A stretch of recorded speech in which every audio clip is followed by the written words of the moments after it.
എന്താണ് ബിറ്റ്, എന്താണ് ബൈറ്റ് കേട്ടിട്ടുണ്ടാവും. ബിറ്റ് ആൻഡ് ബൈറ്റ് നമ്മൾ ഇവിടെ ഏറ്റവും ഇമ്പോർട്ടൻ്റ് ആയിട്ടുള്ള ഒന്നാണ് ഈ ബിറ്റും ബൈറ്റും ഉള്ള ഡിഫറൻസ്, അല്ലെങ്കിൽ എന്താണ് ബിറ്റ് ആൻഡ് ബൈറ്റ് എന്നുള്ളത്. അതായത് നമുക്കറിയാം നമ്മുടെ ഒരു കമ്പ്യൂട്ടർ ലാംഗ്വേജ് എന്താണ് ബൈനറി ലാംഗ്വേജ്, നമുക്ക് എല്ലാവർക്കും അറിയാവുന്നതാണ്. അപ്പോൾ ബൈനറി ലാംഗ്വേജ് എങ്ങനെയാണ് 1 0 1 0 1 0 അല്ലെങ്കിൽ ആ ഒരു 1 0 അടങ്ങുന്ന ആ ഒരു ട്രൂ ഓഫ് ഫോൾസ് ആ ഒരു സിസ്റ്റമാണ് ബൈനറി സിസ്റ്റം എന്ന് പറയുന്നത്. അപ്പോൾ അതിനകത്ത് നമുക്കറിയാം ഈ ഒരു രീതിയിലാണ് അതിൻ്റെ ആ കോഡിങ് പോകുന്നത്, ബൈനറി പോകുന്നത് 1 0 1 1 0 1 0. അത് നമുക്ക് ആ ഒരു രീതിയിലാണ് ബൈനറി വരുന്നത്.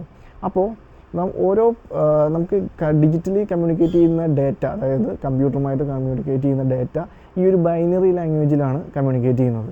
അപ്പോൾ അതിനകത്ത് വരുന്ന ഏറ്റവും ചെറിയ വാല്യൂ ആണ് ബിറ്റ് എന്ന് പറയുന്നത്. ഇത് ഏറ്റവും ചെറിയ വാല്യൂ. ഫോർ എക്സാമ്പിൾ ഇവിടെ ഈ ഒരു 8 ബിറ്റുകളാണ്, ഇത് ഓരോന്നും ഓരോ ബിറ്റാണ്. 1 0 1 1 0 0 ഇതൊക്കെ ഓരോ ബിറ്റുകളാണ്. അങ്ങനെ 8 ബിറ്റുകൾ ചേരുന്നതാണ് ഒരു ബൈറ്റ്. അപ്പോൾ ബിറ്റാണ് ഏറ്റവും ചെറിയ വാല്യൂ. ഓക്കെ, അതായത് ഫോർ എക്സാമ്പിൾ ഇവിടെ പറയുകയാണെങ്കിൽ 1 2 3 4 5 6 7 8 ബിറ്റുകളാണുള്ളത്. ഈ ഓരോ കളത്തിലും ഓരോ ബിറ്റാണ്, അതായത് ഈ ഓരോ വാല്യൂവും ഓരോ ബിറ്റാണ്.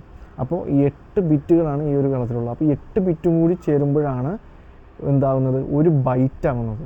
ഓക്കെ, അപ്പോൾ നമ്മൾ megabit per second, megabyte per second എന്നൊക്കെ പറയും. അപ്പോൾ ഈ ബിറ്റും ബൈറ്റും കാൽക്കുലേറ്റ് ചെയ്യുന്നത് എങ്ങനെയാണ്, അതായത് ബിറ്റിൻ്റെ കണക്ക് പറയുമ്പോഴും ബൈറ്റിൻ്റെ കണക്ക് പറയുമ്പോഴും ഡിഫറൻസ് അതാണ്. അതായത് megabyte per second megabit per സെക്കൻഡും തമ്മിൽ ഉള്ള വ്യത്യാസം അതാണ്.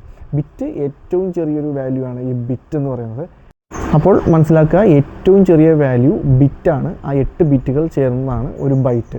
ഇങ്ങനെ 8 ബിറ്റ് ചേരുമ്പോഴാണ് നമുക്കൊരു ബൈറ്റ് കിട്ടുന്നത്. ബൈറ്റിൽ തന്നെ നമുക്ക് ഒരു ബൈറ്റ് എന്ന് പറഞ്ഞാൽ നമ്മൾ പറഞ്ഞ പോലെ 8 ബിറ്റുകളാണ്.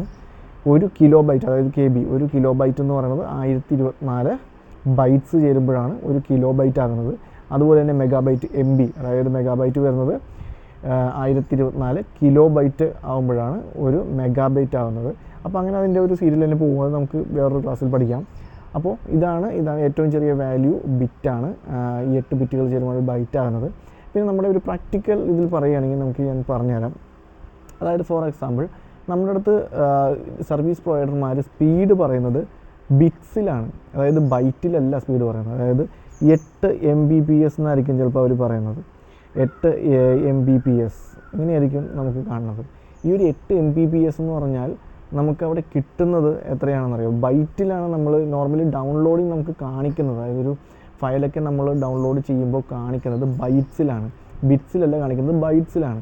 അപ്പോൾ നമുക്ക് ആ 8 Mbps പ്ലാൻ എടുത്താൽ നമുക്ക് അവിടെ ഡൗൺലോഡിങ് ചിലപ്പോൾ കാണിക്കുന്നത് 1 Mbps എന്ന് പറഞ്ഞായിരിക്കും കാണിക്കുന്നത്, അതായത് മെഗാ ബൈറ്റ് പെർ സെക്കൻഡ് എന്ന് പറഞ്ഞായിരിക്കും അതിനകത്ത് കാണിക്കുന്നത്. അതിൻ്റെ കാരണം ഇതാണ്, അതായത് 8 Mbps, അതായത് നോർമലി സർവീസ് പ്രൊവൈഡറൊക്കെ പറയുന്നത് ഈ ഒരു ബിറ്റിലാണ് പറയുന്നത്. അപ്പോൾ ആ ഒരു കൺഫ്യൂഷൻ വരുന്നത്, നമ്മൾ ഈ Mbps എടുത്തിട്ട് അത്ര Mbps ഡൗൺലോഡ് ആവുന്നില്ലല്ലോ എന്നൊക്കെ പറയാനുള്ള പ്രധാന കാരണം അതാണ്. നമുക്ക് 8 ഡിവൈഡ് ബൈ 8 ഇട്ടാൽ മതി.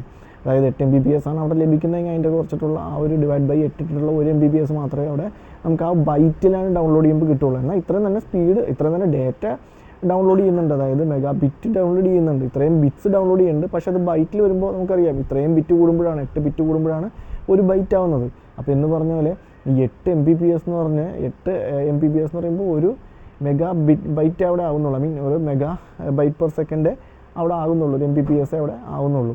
അപ്പോൾ അതാണ് ആ ഒരു സ്പീഡ് ഡിഫറൻസ് വരുന്നത്. ഫോർ എക്സാമ്പിൾ ഇത് പറഞ്ഞ പോലെ 8 Mbps പ്ലാനുള്ള ഒരു സ്ഥലത്താണെങ്കിൽ അവിടെ നമുക്ക് ഒരു Mbps കിട്ടും, അതായത് ഒരു മെഗാ ബൈറ്റ് പെർ സെക്കൻഡ് എന്ന് പറയുമ്പോൾ നമ്മൾ ആ ഒരു സ്പീഡായിരിക്കും അവിടെ കിട്ടുന്നത്. നമ്മളിത് ശ്രദ്ധിക്കാൻ കാരണം എന്ന് വെച്ചാൽ നമുക്ക് ഡൗൺലോഡ് ചെയ്യുന്ന ഫയൽ, ഇപ്പോൾ ടെലിഗ്രാമിൽ നിന്നായാലും അല്ലെങ്കിൽ നമ്മൾ എവിടെ നിന്ന് ഡൗൺലോഡ് ചെയ്താലും ആ ഫയലൊക്കെ കാണിക്കുന്ന ഒരു Mbps അതായത് മെഗാ ബൈറ്റ് പെർ സെക്കൻഡിലായിരിക്കും ആ ഫയലുകൾ കാണിക്കുന്നത്. ശ്രദ്ധിക്കുക, ആ ഫയലുകളൊക്കെ മെഗാ ബൈറ്റ് പെർ സെക്കൻഡിലായിരിക്കും കാണിക്കുന്നത്.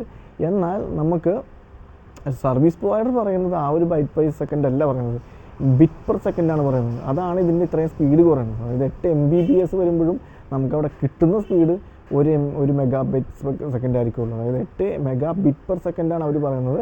പക്ഷേ നമുക്ക് ഡൗൺലോഡ് ചെയ്യുമ്പോഴൊക്കെ കാണിക്കുന്നത് ബൈറ്റിലായതുകൊണ്ട് 1 മെഗാ ബൈറ്റ് പെർ സെക്കൻഡ് ആയിരിക്കും നമുക്ക് കിട്ടുന്ന ആ ഒരു സ്പീഡ് അത് കാണിക്കുക. അപ്പോൾ ഡിഫറൻസ് അതാണ്. അപ്പോൾ രണ്ടുപേരും കണക്കിൽ പറയുമ്പോഴൊക്കെ ശരിയായിരിക്കും, പക്ഷേ നമുക്ക് ആ ഒരു കാണിക്കുന്നതിൽ 8 Mbps പറയുമ്പോൾ 2 Mbps തന്നെയായിരിക്കും. പക്ഷേ ആ ഒരു ഡിഫറൻസ് അതാണ് വരുന്നത്. പിന്നെ മെഗാ ബിറ്റ് പെർ സെക്കൻഡ് പറയുമ്പോൾ നമ്മളൊക്കെ ഈ ഒരു സ്മോൾ ലെറ്റേഴ്സിലാണ് വരുന്നത്, M ക്യാപിറ്റലും ബാക്കിയുള്ള സ്മോൾ ലെറ്റേഴ്സിൽ Mbps എന്നാണ് നോർമലി പറയാറ്. പക്ഷേ ബൈറ്റ് പെർ സെക്കൻഡ് പറയുമ്പോൾ നോർമലി നമ്മൾ B ക്യാപിറ്റൽ ആയിരിക്കും വരുന്നത്, MBPS ആണ് വരുന്നത്. അതാണ് ബൈറ്റ് പെർ സെക്കൻഡ് ആയിട്ട് വരുന്നത്. ചിലതിൽ ബൈറ്റ് തന്നെ എഴുതി കാണിക്കാറുണ്ട്. അപ്പോൾ അതാണ് ആ ഒരു ഡിഫറൻസ്, ബിറ്റിലും ബൈറ്റിലും ആ ഒരു ഡിഫറൻസ് നിങ്ങൾ പ്രത്യേകം മനസ്സിലാക്കിയിരിക്കുക. കാരണം വളരെ ഇമ്പോർട്ടൻ്റ് ആയിട്ടുള്ള ഒന്നാണ് ഈ ഒരു ബിറ്റ് ബൈറ്റ് എന്ന് പറയുന്നത് ഡിഫറൻസ്. അത് കാരണം എല്ലാ നമുക്കിപ്പോൾ kilobyte, megabyte, gigabyte, terabyte അങ്ങനെ ഒരുപാട് കാൽക്കുലേഷൻസ് വരുന്നുണ്ട്. ആ ഒരു സ്റ്റോറേജ് ബേസാണ്. അതായത് നമ്മൾ ഈ ഇത്രയും ഡേറ്റ ഈ ഒരു ബൈനറി ലാംഗ്വേജിൽ നമ്മൾ സ്റ്റോർ ചെയ്യുന്നുണ്ട്, അല്ലെങ്കിൽ ആ ബൈനറി ലാംഗ്വേജിലാണ് കമ്പ്യൂട്ടറിന് മനസ്സിലാകുന്നത്. അപ്പോൾ ആ ഒരു സ്റ്റോറേജിൻ്റെ ബേസിലാണ് നമുക്ക് ആ ഒരു കിലോ ബൈറ്റ് അതിൻ്റെ ആ ഒരു വാല്യൂ വരുന്നത്. അപ്പോൾ നമ്മൾ ആ ഒരു സ്റ്റോറേജ് ചെയ്തിരിക്കുന്നത്. അപ്പോൾ അതിൻ്റെ ആ ഒരു വാല്യൂവും കാര്യങ്ങളൊക്കെ നമുക്ക് അടുത്ത വീഡിയോസിൽ പഠിക്കാം. അപ്പോൾ ഒരു ബിറ്റ് ബൈറ്റ് ഡിഫറൻസ് അതാണ് നമുക്ക് ഈ ഒരു സർവീസ് പ്രൊവൈഡറിൻ്റെ കാര്യത്തിലും ആ ഒരു ഡിഫറൻസ് വരാനുള്ള ചാൻസ് ഇതാണ്. കാരണം നിങ്ങൾ ബ്രോഡ്ബാൻഡൊക്കെ ടെക്നീഷ്യനൊക്കെ ആണെങ്കിലും ഈ ഒരു ഡിഫറൻസ് പലപ്പോഴും ശ്രദ്ധിച്ചിട്ടുണ്ടാവാം. അപ്പോൾ ഇതൊക്കെയാണ് അതിൻ്റെ ഒരു ഡിഫറൻസ് എന്ന് പറയുന്നത്. അപ്പോൾ ബിറ്റ് ബൈറ്റ് ഡിഫറൻസ് എപ്പോഴും മനസ്സിലാക്കിയിരിക്കുക.